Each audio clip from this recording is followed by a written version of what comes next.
Cuando aparecieron grietas en los labios del pontífice y su aliento empezó a oler a hierro, los monjes se quedaron callados. Cuando empezó a arrancarse las uñas, morderse las muñecas y beber agua de las palmas de una mujer desconocida vestida de negro, nadie intervino. Y cuando vomitó sobre la túnica roja durante la misa de medianoche, ya era demasiado tarde. La muerte del Papa Inocencio Auto no fue repentina, llegó lentamente desde dentro. Primero un temblor en los dedos, luego dificultad para hablar. Después, úlceras en la lengua y la espalda, vómitos secos, orina negra y un olor insoportable que emanaba de la cama. No estaba muriendo, se estaba pudriendo, y todo el Vaticano se pudría con él. Los sirvientes sospecharon por primera vez que algo andaba mal a finales de febrero, cuando el Papa se negó a comer. No comió durante 3 días y luego, de repente, recibió a una monja de la Orden de Santa Clara, una mujer llamada Ángela, a la que nadie había visto antes. Desde entonces, solo ella tenía derecho a llevarle comida y agua. Se decía que él bebía de sus manos y le daba las gracias. Los testigos afirmaban que ella tenía las manos manchadas de oscuro y olían a hierro quemado, pero ella entraba en las habitaciones sin obstáculos, por orden personal. El Papa dejó de levantarse de la cama, comenzó a sufrir fuertes dolores abdominales, convulsiones y hemorragias. El médico, al que se le permitió visitarlo brevemente, anotó: la piel se vuelve grisácea, las proteínas de los ojos son amarillentas, del ano sale una mucosidad con olor a miel y huevo podrido. Las uñas se desprendían, no quedaba nada de la fortaleza imperial en su cuerpo. El cuerpo, como vino podrido, se descomponía por dentro. Comenzaron a sangrarlo. Le sangraron 4 veces en 2 días. Luego le aplicaron vendajes con vinagre, le untaron una pomada de arcilla triturada y una tintura de alas de abeja. Todo fue en vano. Se asfixiaba, su pecho gemía como el fuelle de un herrero. Por la noche pidió que trajeran a una monja. Según los informes del camarero, la tomaba de la mano y le susurraba: un poco más, estás cerca, ya casi estoy limpio. Los sirvientes se negaban a limpiar las habitaciones. El olor era tal que uno de los hermanos jóvenes perdió el conocimiento en la puerta. La cama se cambiaba 2 veces al día, pero después se quemaban las sábanas, ya que no se podían lavar ni limpiar. Todo lo que tocaba el cuerpo del Papa comenzaba a pudrirse, como si se contagiara con solo tocarlo. El pontífice ya no hablaba de la fe, guardaba silencio. A veces repetía en voz alta: hazlo bien, hazlo hasta el final. Nadie sabía a quién se dirigía. La monja, al salir de la habitación, nunca respondía a ninguna pregunta. Tenía los ojos sin blancos y las venas del cuello hinchadas. Algunos sirvientes afirmaban que no comía, no bebía y no rezaba. Uno de los guardias, que la vio desaparecer en el pasillo, dijo más tarde: se fue como el humo, sin hacer ruido, sin dejar rastro. Por las noches se oían gemidos, vómitos y chillidos en las habitaciones. Varios monjes dijeron que oían a alguien reír entre dientes durante un tiempo anormalmente largo. Pronto comenzaron a morir los animales. Los ratones y las palomas que vivían en los desvanes aparecieron muertos con las entrañas destrozadas. El boticario de la corte, que probó los restos de comida de la habitación del Papa, cayó enfermo al 3er día. Comenzó a sangrar por la nariz, sufrió un fallo renal y se le hinchó la garganta. Murió en agonía. Del informe del obispo de Perugia, el Papa rechazó a todos los visitantes. Lo encerraron. Solo quedaron dentro un médico, una monja y 2 guardaespaldas. Por la mañana, los 2 guardaespaldas enfermaron. Uno gritaba que había visto cómo el cuerpo de su santidad se estaba volviendo loco. Es una locura, pero va en aumento. A mediados de marzo, toda la corte sabía que el pontífice estaba muriendo, pero nadie sabía de qué. Su carne se hinchaba, en las piernas se le formaban ampollas de sangre, la zona inguinal se ennegreció, un ojo se le nubló y el otro le lloraba, tenía la lengua hinchada y ya no podía hablar. Cuando el arzobispo entró en la habitación para pedirle la confesión, el Papa hizo un gesto con la mano y se volvió. Uno de los guardias lo anotó. El arzobispo lloraba al salir de la habitación. No le dejaron volver a entrar. El pontífice no murió rápidamente, sufrió mucho. Durante la última semana lo mantuvieron con una infusión de amapola y raíz de cicuta. Apenas respiraba. La piel se le desprendía de los huesos, la orina era espuma sanguinolenta.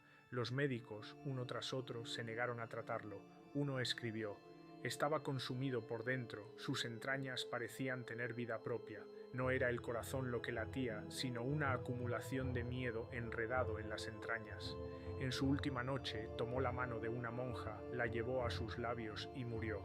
Tras la muerte del Papa Inocencio VIII, no se tocó el cuerpo durante casi un día. La habitación se cerró con llave. Los sirvientes se negaron a entrar.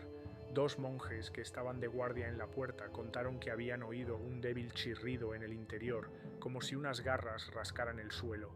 Uno de ellos murió más tarde asfixiado, con la cara azulada y la garganta hinchada, como si algo creciera dentro de él. Al segundo lo enviaron a una ermita cerca de Roma. Lo encontraron una semana después. No hablaba, no comía y no parpadeaba. Tenía marcas de quemaduras en las palmas de las manos, como de aceite caliente. El cuerpo del Papa se estaba hinchando. Olía más fuerte que cualquier otra muerte en el palacio. Lo terrible es que las vísceras ya habían comenzado a descomponerse antes de la muerte. Según el informe del médico Guido Savarini, el abdomen estaba líquido al palpar, con ampollas y una masa caliente y móvil bajo la piel. Tras la muerte comenzó la hinchazón. La lengua se le salió de la boca, la mandíbula se le encajó y la cuenca del ojo se le reventó. Según los recuerdos del farmacéutico que abrió la puerta al día siguiente, de debajo de la sotana brotaba un líquido turbio. El aire de la habitación era como el de un ataúd. El metal se había ennegrecido. Todas las paredes estaban mojadas por la humedad y por algo graso. Tardaron 2 horas en sacar el cadáver. Ninguno de los sirvientes se atrevió a acercarse. Tuvieron que llamar a los hermanos inquisidores. Envuelven el cadáver en 2 capas de tela impregnadas en brea, pero no sirve de nada. La tela sigue húmeda. El olor es insoportable. La piel está cubierta de úlceras y el pus corre por los dedos. La frente está agrietada. Según uno de los presentes, el cuello se mantenía por la voluntad de Dios. El pontífice fue colocado en un sarcófago de piedra, pero no de inmediato. Primero lavaron el cuerpo 3 veces con vinagre. Luego lo frotaron con polvo de carbón y lo untaron con savia. Después de cada acción, los restos de ungüentos hervían como si estuvieran al calor. El cuerpo siguió desprendiendo calor durante 2 días. No se procedió al embalsamamiento. Los monjes se negaron a abrir el abdomen porque latía. De un informe anónimo fechado en abril, a medianoche del 4.º día después de la muerte, sellaron el sarcófago, pero en la iglesia había un olor como a piel quemada. Tuvieron que celebrar la liturgia al aire libre. Uno de los sacerdotes perdió el conocimiento al intentar leer los salmos junto al ataúd. La mujer que se hacía llamar hermana Ángela desapareció. No la encontraron en ningún convento. En el registro de la Orden de Santa Clara no figuraba ninguna monja con ese nombre. Nadie la conocía. No se encontró el cuerpo. Uno de los archiveros anotó más tarde en un apunte personal: sus manos no eran humanas, la piel era como papel. El Papa bebió de ellas. Fue voluntario. La situación política dentro de la curia se agravó considerablemente. Los cardenales estaban divididos. Una parte se acusaba mutuamente de conspiración, la otra exigía silencio. Se retiraron los documentos sobre la enfermedad. Los médicos recibieron compensaciones y desaparecieron. 2 farmacéuticos murieron a los pocos meses, uno por asfixia y el otro por gangrena facial. La versión oficial de la muerte del Papa fue agotamiento natural del organismo a una edad avanzada. No se mencionan úlceras, pus ni convulsiones. Sin embargo, solo un año después, un sacerdote anónimo de Siena escribió el tratado sobre la podredumbre de la cúpula, en el que, sin mencionar nombres, decía: no tomó el veneno por casualidad, lo bebió con fe, quería que la carne pereciera y que el espíritu descansara en paz. Confió en quien no le ofrecía la salvación, sino la muerte, y dio las gracias. La figura de Inocencio VIII se convirtió en símbolo de la apostasía. El Papa que tomó el veneno con gratitud dejó de ser santo. Su nombre ya no se pronunciaba en las oraciones. Sus imágenes fueron retiradas de las paredes. Un monje escribió: no enterramos a nuestro padre, enterramos el miedo. En el verano siguiente a la muerte de Inocencio VIII, el Vaticano había cambiado. No exteriormente, las paredes, las columnas y los altares seguían siendo los mismos, Pero la gente hablaba más bajo, las velas de las capillas se encendían más tarde de lo habitual y el olor a incienso ya no podía disipar el frío interior que se había instalado en los pasillos de piedra. Los sirvientes que vivían en el tercer piso del Palacio Apostólico se quejaban de que por las noches oían un crujido, como si un cofre de madera se abriera y se cerrara solo. Uno de los hermanos afirmaba haber visto a una mujer vestida de negro salir de una cripta cerrada junto a la catedral, con algo parecido a una corona de ceniza en las manos. El entorno más cercano al pontífice se dispersó tras su muerte. El cardenal del Fiore, quien firmó la orden de admisión de la monja en las habitaciones papales, fue encontrado estrangulado en su cama. Sobre su pecho yacía una palma tallada en pan y cubierta de miel. Los sirvientes juraron que 2 días antes de su muerte había rechazado la comida y había dicho: «Ella me espera». No quedó ningún testamento escrito, sus bienes fueron confiscados y quemados. Sus cenizas fueron enterradas sin liturgia. Mientras tanto, entre los habitantes de la ciudad se extendió la creencia de que la muerte del Papa era el comienzo de una purificación a través de la putrefacción. Aparecieron los primeros predicadores secretos que afirmaban que el cuerpo del sumo sacerdote debía pudrirse hasta los cimientos para que la Iglesia resucitara con una nueva forma. Se trataba de las primeras formas de herejía interna basada en la idea de la descomposición voluntaria como forma de expiación. A finales del verano, en los alrededores de la colina del Laterano, se encontraron 3 monjes muertos de hambre, con úlceras en el estómago y vendajes negros en los ojos. Cada uno llevaba una placa en el pecho con la inscripción: «He aceptado como él aceptó». La jerarquía eclesiástica no reaccionó oficialmente, pero en los documentos de la Inquisición de ese año se conserva una indicación sobre la eliminación sistemática de personas relacionadas con el antiguo ritual y sospechosas de simpatizar con la doctrina putrefacta. Esto afectaba en primer lugar a los hermanos médicos que atendían el cuerpo del pontífice. Los 6 fueron enviados a diferentes abadías. 3 murieron de calor interno. Uno enloqueció y se cortó las piernas, creyendo que el veneno se le había metido en los huesos. Surgieron dudas sobre las causas de la muerte. El cardenal de Ancona, que no estaba de acuerdo con la versión oficial, ordenó una nueva autopsia secreta 9 meses después del entierro. Pero el sarcófago estaba parcialmente destruido. La piedra estaba rota por dentro. El cuerpo había desaparecido. El informe solo dice: «En el lugar de los restos solo hay vacío. La piedra está caliente, la superficie está húmeda, el interior del sarcófago está manchado con una capa marrón. No hay rastros de descomposición, no hay rastros del cuerpo». Tras este hallazgo se reunieron los cardenales, se decidió no volver a abrir la cripta, se tapió la entrada, pero los rumores se extendieron. El pueblo decía que Inocencio no había muerto, sino que se había retirado al silencio, que vivía bajo tierra, donde se descomponía sin fin, porque tomó el veneno con alegría, sin confesarse. Estos rumores fueron alimentados por algunos sacerdotes, especialmente de la Toscana, donde comenzaron a registrar extraños sueños sobre un hombre con las manos torcidas que pedía agua de la palma de la mano. Se reforzó la seguridad en el palacio. Todos los nuevos monjes y sirvientes eran sometidos a 3 controles: de lealtad, de pureza corporal y de renuncia a las enseñanzas putrefactas. Cualquiera que mencionara el nombre de Ángela desaparecía. Un novicio, declarado culpable de guardar una nota con su descripción, fue quemado a puerta cerrada. No se le permitió confesarse. Políticamente fue un momento decisivo. Tras la muerte de Inocencio y el estallido del miedo, el trono papal quedó durante mucho tiempo bajo el control de la facción más dura. Los cardenales, temerosos del culto putrefacto, reforzaron el poder de la Inquisición. En los 2 primeros años tras estos acontecimientos, más de 200 personas fueron quemadas, la mayoría por percepción no canónica del cuerpo como recipiente de la descomposición. Se introdujeron nuevos ritos de lavado, rituales de aromatización y el cierre obligatorio del ataúd durante 6 horas tras la muerte de cualquier miembro del clero. Inocencio desapareció de todos los iconos, su retrato fue quemado en la Basílica de San Pedro, su nombre fue borrado de las liturgias.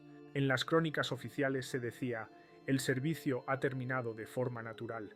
Solo en una carta, escrita a finales de otoño por un monje desconocido de Amalfi, quedó una línea: bebió veneno de su mano, no por miedo, creía que era la liberación, pero de qué no lo entendimos. Al cumplirse el 4º aniversario de la muerte de Inocencio Pi, no quedaba ni un solo clérigo que hubiera reconocido públicamente su participación en sus últimos días. La comunidad monástica que se ocupó del funeral desapareció de los monasterios. De los 6 cardenales cercanos que firmaron el decreto de acceso de la monja, 5 murieron en circunstancias inexplicables. El 6º, Armano Doriani, desapareció en el camino entre Aviñón y Roma. Su carruaje fue encontrado en un puerto de montaña sin caballos y su cuerpo, desfigurado, con la lengua arrancada y el abdomen abierto, dentro del cual se encontró un trozo de tela con las letras bordadas: acepté. Por orden del nuevo Papa, Alejandro VI, se introdujo en el Vaticano un estricto control sobre todas las menciones a Inocencio. Se confiscó su correspondencia, se pintaron los frescos en los que aparecía y su nombre dejó de figurar en la lista papal. La formulación oficial decía: finalización no canónica del ministerio. Era una expresión muy poco común que no se había utilizado ni antes ni después. Sin embargo, los rumores no desaparecieron. En los suburbios de Roma, especialmente entre el clero inferior, comenzaron a difundirse fragmentos de la llamada oración de la dona. Sonaba como una versión distorsionada del canon penitencial, pero no se dirigía al Señor, sino a la que trae amargura y liberación. En una de las versiones de la oración se mencionan las palabras: acepta mi hedor como señal de entrada. Esto provocó la ira de los teólogos. Las comisiones secretas de la Iglesia descubrieron más de 100 casos en los que monjes ermitaños se torturaban voluntariamente con podredumbre, se negaban a comer, se frotaban las llagas con hierbas alucinógenas y bebían infusiones de pan en descomposición. Todos ellos fueron capturados y condenados a la purificación por fuego. Del informe del inquisidor Benedetto de Spoleto, los que creían en la palma de la mano decían: él la aceptó y quedó vacío. Nosotros también queremos disolvernos en ella. Vi que sus cuerpos estaban cubiertos de llagas y que su aliento era dulce, como el de un muerto. No la llamaban mujer, sino vaso, y al Papa no lo consideraban un santo, sino el primero de los podridos. En el Senado de la región papal se discutió el cierre definitivo de la cripta de Inocencio. La piedra con la que se había sellado el sarcófago se agrietó. Varios monjes informaron de que en la capilla no se mantenía el olor a incienso. Una vez, a medianoche, las velas del altar se apagaron al mismo tiempo. Después de esto, la entrada fue sellada con cera y las puertas fueron precintadas con 7 sellos. En lugar de sacerdotes, se asignaron guardias para vigilar el lugar, a quienes se les prohibió rezar allí. A nivel político, la muerte de Inocencio supuso un punto de inflexión. Su humillante descomposición, su silencio en la confesión y su voluntaria ingestión de veneno provocaron una nueva ola de miedo. La Iglesia reforzó su poder mediante la represión. Cada año, las exigencias respecto al cuerpo del Papa fallecido se hacían más estrictas: embalsamamiento inmediato obligatorio, autopsia en presencia de testigos, prohibición de contacto con monjas ajenas. Tras la muerte de Inocencio, se promulgó un decreto por el que ninguna mujer tenía derecho a entrar en las habitaciones privadas del Papa durante los últimos 7 días de su vida, ni siquiera por enfermedad. Y sin embargo, a pesar de este control, el culto al aceptado siguió existiendo en la sombra. En las paredes de las iglesias rurales se encontraron signos tallados con las uñas, una palma de la que brotaba un líquido. En los monasterios se anotaban los sueños delirantes de los enfermos, sobre un trono vacío y una voz que susurraba: tú también te pudrirás, y ese es el camino. Un sacerdote de Nápoles, antes de morir, gritó: ella se me acercó, siento cómo se me caen los dedos. Así terminó la historia de Inocencio VIII, el pontífice que bebió voluntariamente veneno, confiando en manos ajenas. Su muerte dio lugar a un movimiento que purificó a la Iglesia durante décadas. Su nombre no fue maldecido, simplemente fue borrado, como una llaga sin explicaciones. Pero la podredumbre que comenzó en su cuerpo penetró más profundamente en la carne del Vaticano, en los dogmas, en el miedo. Después de él, cada papa murió más rápido, no porque fuera más fácil, sino porque nadie más quería dar las gracias.